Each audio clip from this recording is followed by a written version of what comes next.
ছিল এক পুতুল কুমার। তার দেহ ছিল কাচের তৈরি। শুধু তাই নয়, তার মাথায় একটা সুন্দর লাল টুপিও ছিল। কিন্তু সে ভীষণ কষ্ট ছিল। কেন জানো? 4 বছর হয়ে গেল পুতুল কুমার ফ্রিজে পড়ে আছে। কেউ তাকে কিনছে না। আজকাল ওর গায়ে গন্ধ জমেছে। ইস, ও যদি সুগন্ধি সাবান দিয়ে গোসল করতে পারতো, তাহলে ওর গায়ে আর গন্ধও থাকতো না, জীবাণুও থাকতো না।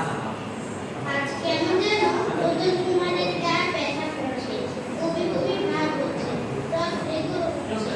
বোধ হয় পেট খারাপ আর জ্বর একসঙ্গেই হবে। বয়স হয়েছে তো, একটু আধটু অসুখ বিসুখ তো থাকবেই। একদিন এক পুচকি বাবু এসে বলল, আঙ্কেল আঙ্কেল, একটা সসের বোতল দিন তো। দোকানদার বেঁচে বেঁচে পুতুল কুমারকে তুলে দিল।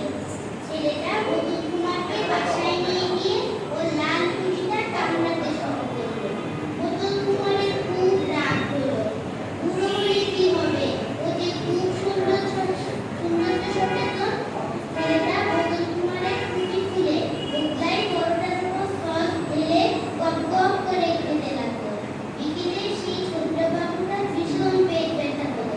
ওর মা টেবিলে রাখা বোতল হাতে নিয়ে বললেন, আরে ওটা টেস্ট ওভার হয়ে গেছে। বলেই বোতল থেকে ছুঁড়ে ময়লা ঝুড়িতে ফেললো। সেই ঘরেই জানালার পাশে সুন্দর একটা কাচের বোতলের পানিতে ছিল রজনীগন্ধা আর লাল গোলাপ। সুন্দর বোতলটা পুতুল কুমারকে আর চোখে দেখে মুচকি হাসলো। তারপর পুতুল কুমারের জায়গা হলো এক রাস্তার মোড়ে, মানে কাগজ মাস্টার